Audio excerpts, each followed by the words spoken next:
Hello, ladies and gents, and welcome to what feels a truly somber daily read on Saturday, the 5th of July. If, like me, a little bit at the moment, you're up and down, maybe, however you want to put it, it hits you in bursts. Certain things you see, whether you read them, hear them, just floor you at certain times. All that's understandable right now. There's a lot of feelings, a lot of emotions around the events of the last 48 hours. And as I go through this, I probably won't be necessarily a right or wrong. All I can genuinely hope is if this brings sort of a grain of comfort, just a degree of solace, anything at all for anyone listening, and you can completely choose not to listen, not to watch, I would understand that 100%.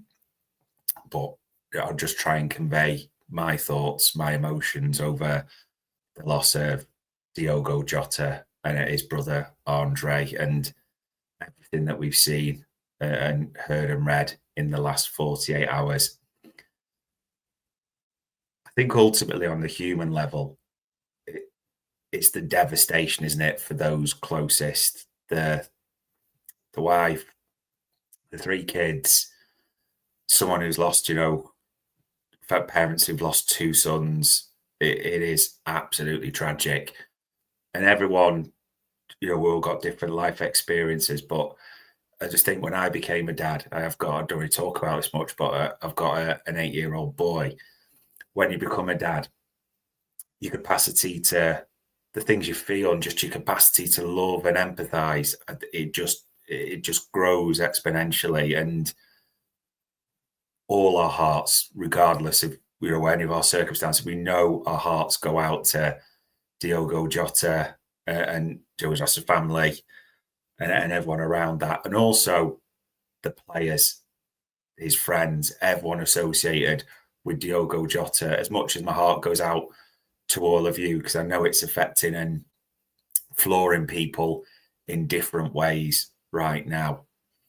I mean, when the news first came in, it's all right to say we all hoped it was one of those god-awful hoaxes that you've seen, and there'd be a tweet sort of saying this is nonsense. But when it quickly became apparent through all the outlets or the various places, it just floored you completely, didn't it? That's the only way I can describe it. That Thursday was just a haze for me personally. That you were working like many of you will, talking to people, and you were just almost zoned out, I suppose, in that regard. And grief is a funny thing for people, that you'll stop thinking about it almost 1 minute, and that's human. That's okay to say that. But then you'll hear a tribute, read something, etc. And it will just, like it's done for me at times, absolutely floor you across the board again. So we've all got to support each other as much as we've got to support that team, the players. They need all our thoughts, prayers, and best wishes.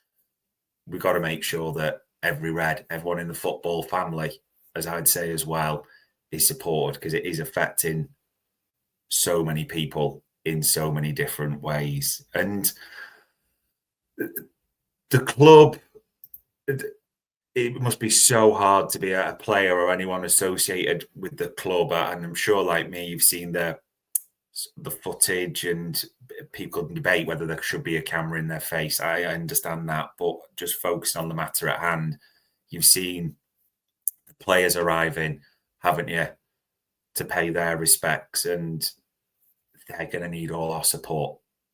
They are going to be absolutely devastated as a group, as much as we are. They're going to need all our support. You've seen the medical staff arriving and people associated with Liverpool. I even saw the footage of Lee Nobes, who's a member of the medical team. That floored me. Again, just seeing that. And even the people in the boardroom, Michael Edwards, I'm sure you've seen it, Julian Ward, Richard Hughes, they're devastated as well. This has just affected everyone across the board. And the reason that's happened is, as we're seeing or hearing from all the tributes pouring in, Diogo Jota is just a brilliant guy, an absolutely sensational person. And I'm not talking football there at all. You could see that those photos, which a week ago or so on his wedding day, where he's married, that photo where they're all smiling with the three kids as well. Football can make people rich, but you could just see it in his face, the whole family saying, that's real wealth there.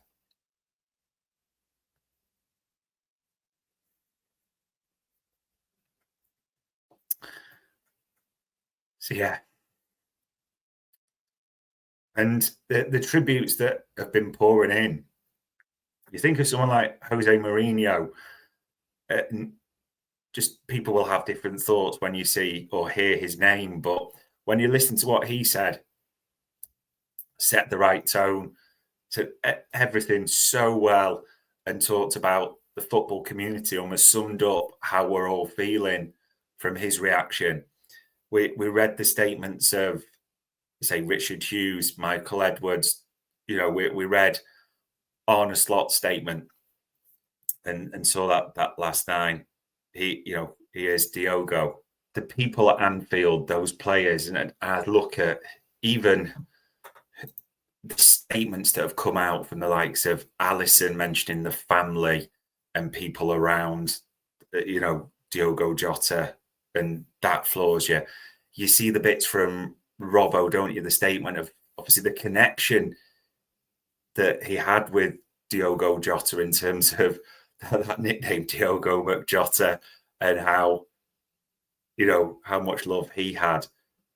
Queeve, the statement that he put out around how he's one of his best friends in football, the pre-match program quiz, the little things that might make you smile a little bit, and you shouldn't feel guilty for doing that, because Diogo Jota did bring us moments of joy at the same time as well, didn't he? Diogo Jota brought us those moments against Everton, the winner in the derby. What a brilliant goal that was. What a brilliant moment that was in such a special season. Also, not the only time he'd scored in a derby. Do you remember that little sort of cut through his legs, does the defender, and blast it in the top corner, the baby shark celebration, I think it's called? That's a moment that we'll always treasure and remember. Diogo Jota loved a goal at Old Trafford too, didn't he? Remember, especially in that white kit, he was part of that, or cream kit, part of that famous team that won 5-0 there.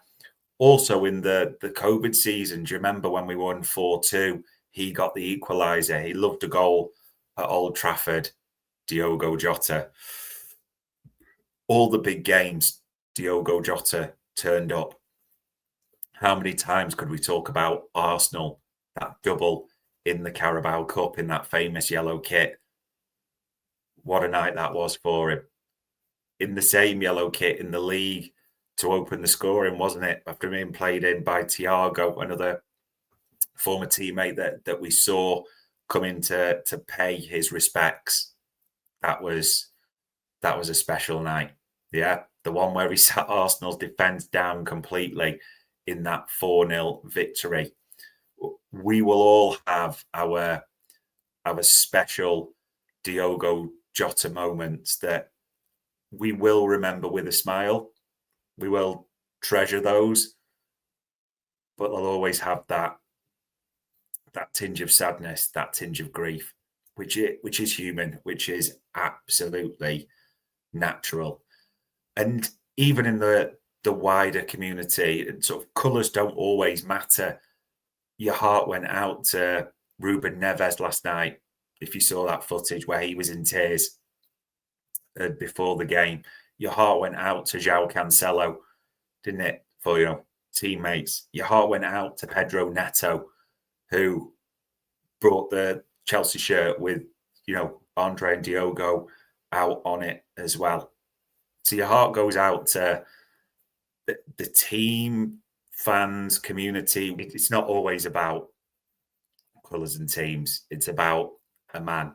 It's about a family. It's about all coming together as much as we can.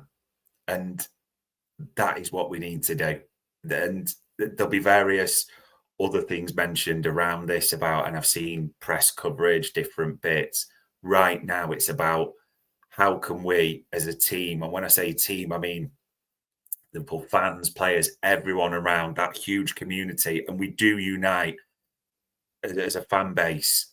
You know, history's proven that on such a level, it's almost indescribable. We'll do that. We'll support those players as best they can. Liverpool as a football club will make sure Diogo Jota's family is taken care of and supported. We'll all do all we can. And while we're doing that, it's also important to check in on your red mates. Yeah. Everyone will react differently. As I said, grief isn't linear. It doesn't just dissipate over time. There will be waves in the near future. I'm sure when the more footage comes out over this weekend of the funeral, or we hear the tributes, it's human, it's natural to just be floored by it at times.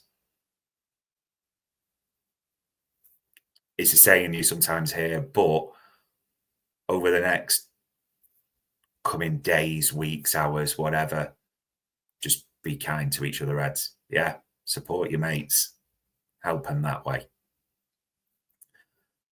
A great player, more importantly, a world-class man, a world-class family. You can see the love that's poured out for Diogo. You can see it in Andre, that there's just the grief, the tears will continue for a while. Apologies if I rambled, people. Apologies for the odd minutes I've taken, but I wanted to say those words as a Daily Red special for Anfield Index.